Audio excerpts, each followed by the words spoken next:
It's cool to see maybe what could have been a Green Lantern design for Zack's movies. Hey, what's up everyone? Welcome back. Hope you're able to catch my trailer reaction to the Deadpool and Wolverine teaser that dropped over the weekend. If not, go ahead and check that out on my channel now if you're interested. And if you're new to the channel, thank you for checking it out as well. Don't forget to subscribe if you enjoyed this video. So you may be familiar with the concept artist Jerad Marantz. He posts a lot of his work on social media. We've seen him work on a lot of, Zack Snyder films as well as so many other comic book movies. He shared some concept designs that he worked on, obviously a long time ago, for a Hal Jordan Green Lantern look to be part of Zack Snyder's Justice League. He mentioned in the Instagram post that it was one of the most fulfilling projects of his career and that working with Michael Wilkinson, the costume designer, was just a great pleasure, and that he was, Michael Wilkinson is definitely one of the best in the business, which I agree. I talked about him a lot on my video reviewing Henry Cavill's suits and all of the other suits really that he made for the Justice League characters and the Amazons. So let's look at some of these images. You've probably seen them floating around social media a lot. I have some kind of up close pictures, the emblem glowing away from him, some details here on the chest and the shoulders, a neck detail as well. Then we kind of have some images of front, back, side angles, like some more full-on looks of just different, just a couple different looks at the design that he was working on for a Hal Jordan Green Lantern. Now, yes, we know that at the end of Zack Snyder's Justice League, his original plan, which he also, shot the scene for, was to have John Stewart come to talk to Bruce.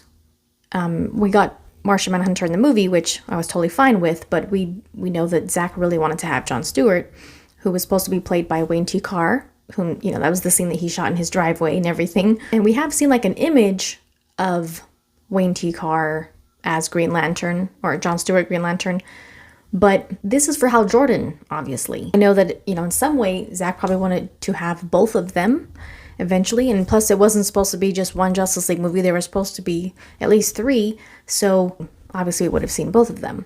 Heard so much about, how Zack's movies would have continued and things like that. I'm pretty sure I remember Zack talking about Hal Jordan and stuff that came from those storyboards that were revealed a while back, and eventually, we would have seen a whole lot of other characters that we didn't get to see in Zack's movie. It would have expanded and we would have got a whole bunch of other, characters in Justice League 2 and 3. And we did also see the Green Lantern that was in the history battle scene with, young Darkseid fighting, Zeus and the gods and the Amazons, and we saw a lantern in that scene as well.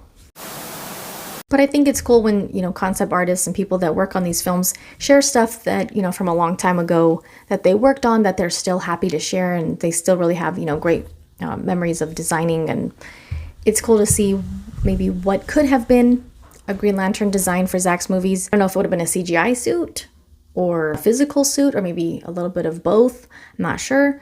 It's kind of hard to tell from concept design because this is kind of like a computer image, but maybe Zack had talked about that. I'm not sure if he did. He might have. Either way, I think Zack could have pulled it off if he would have done a CGI suit. I know it's kind of risky to do that, especially after the Ryan Reynolds movie, but the standards that he has for his visuals altogether, and visual effects and special effects and all of that, I think he would have been able to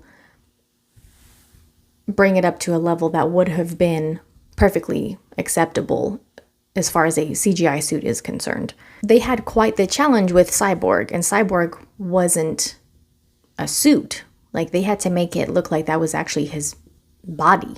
So I think that's even more challenging in some ways than a suit. And to me, he looked, in Zack's movie, he looked amazing. There were so many scenes that it's mind-blowing how good Cyborg looked. So I definitely think that they could have pulled off a CGI suit for, a Hal Jordan. But I appreciate this artist sharing his work and, a little bit about his experience working with the costume designer. And so there were a lot of great artists working in the US and the UK on it. So, shout out to him for sharing this with us and a little bit about his, experience working. Like I said, he's worked on a ton of Zack films, including Rebel Moon recently, and just tons of other films in general.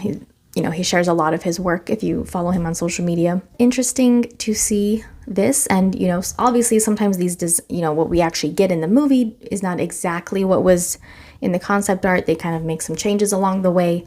But I think this is probably a good idea of what maybe Zack's Hal Jordan would have looked like. So I wanted to stop by and share that on the channel really quick. I thought it was cool that he decided that he was able to share those images, you know, so many years later. But let me know your thoughts down below. And thank you guys for all the support. Check anything you might have missed recently on the channel, and I'll see you guys soon.